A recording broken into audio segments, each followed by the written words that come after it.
AITA for telling a coworker that I'll go to HR if they keep pushing the Christmas adopt a family on me. At my job, we have this annual holiday tradition where the office adopts a family for Christmas. It's a program where we, as a team, come together to provide gifts for a family in need. There's a big bulletin board in the break room with cards listing specific things the family members want or need. Stuff like a toy truck for the youngest kid, a gift card for groceries for mom, or a hoodie for the teenager. People pick a card, buy the gift, and bring it in to be wrapped and delivered to the family before Christmas. On the surface, it's a nice idea.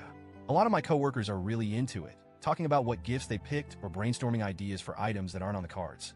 Personally, I've stayed out of it. I wasn't participating, and I wasn't planning to. I thought I could just quietly sit this one out. But apparently, my lack of involvement didn't go unnoticed. Yesterday, during lunch, one of my coworkers, let's call her Sarah, came up to me. She started with some light chit-chat, but it quickly turned into her asking if I'd picked a card off the board yet. I told her, as politely as I could, I don't celebrate Christmas. I figured that would be the end of it, but no, she wasn't letting it go that easily. Sarah raised an eyebrow and said, "It doesn't matter if you celebrate or not. It's about giving back to those in need. Everyone should be doing their part." Now, I'd been having a rough morning already, so her tone was grating. I tried to keep my cool, though. I just said, "I understand, but I'm not participating this year." Apparently, that wasn't a good enough answer for her. She started pushing harder, saying things like, "It's just one small thing. You could pick the cheapest item on the board. And why wouldn't you want to help a family in need? It's not like it costs that much." She even threw in a guilt trip about how we're so lucky to have what we do, and it's selfish not to give back.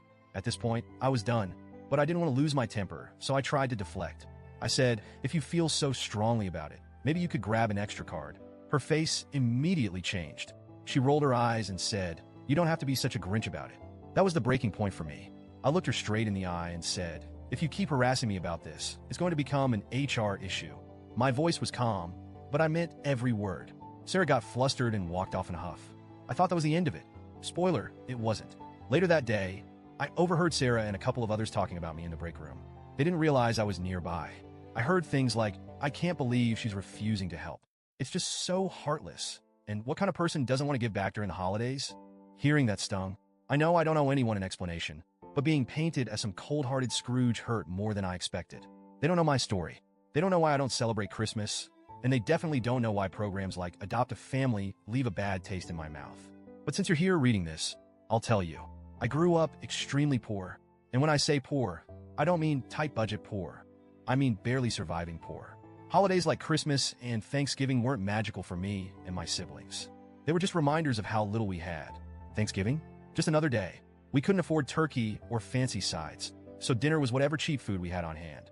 Sometimes, we'd get dragged to a relative's house where they'd have a feast, but that wasn't much better. Sitting there, watching my cousins eat their fill while we were too embarrassed to take more than a small serving. It was humiliating. Christmas was worse. We never had a tree. No lights. No stockings. And definitely no presents. Waking up on Christmas morning to nothing but silence was the norm for us. My younger siblings would cry from disappointment, and I had to be the strong one, pretending it didn't bother me. But it did. A lot. Eventually, my mom started signing us up for programs like the one my job is doing now. Adopt a Family, toy drives, you name it. She wanted to give us at least a little piece of the holiday magic we were missing. But year after year, no one ever came through for us. No gifts, no visits, nothing. Every time, we were left wondering if this would finally be the year someone cared. It never was. And the rare times we did go to a relative's house on Christmas, it was torture.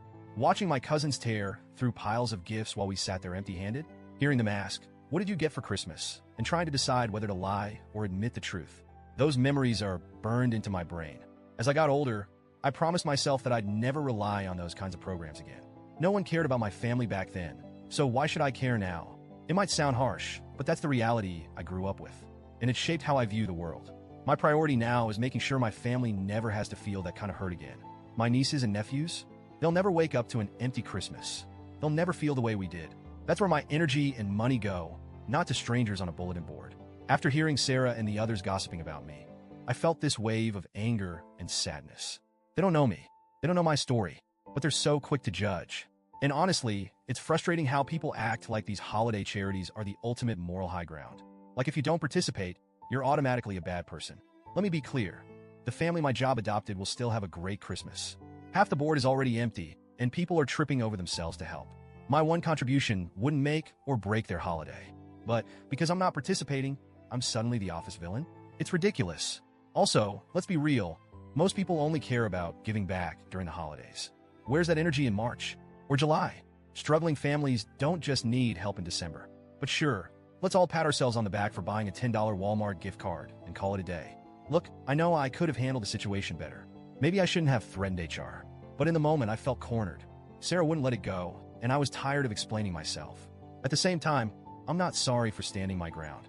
People need to understand that not everyone celebrates Christmas, and not everyone has the same relationship with these kinds of programs. It's not their place to judge or pressure others into participating. If someone wants to help, great, but if they don't, for whatever reason, that choice should be respected. So yeah, let me know. Am I the jerk here? Or do I have a point?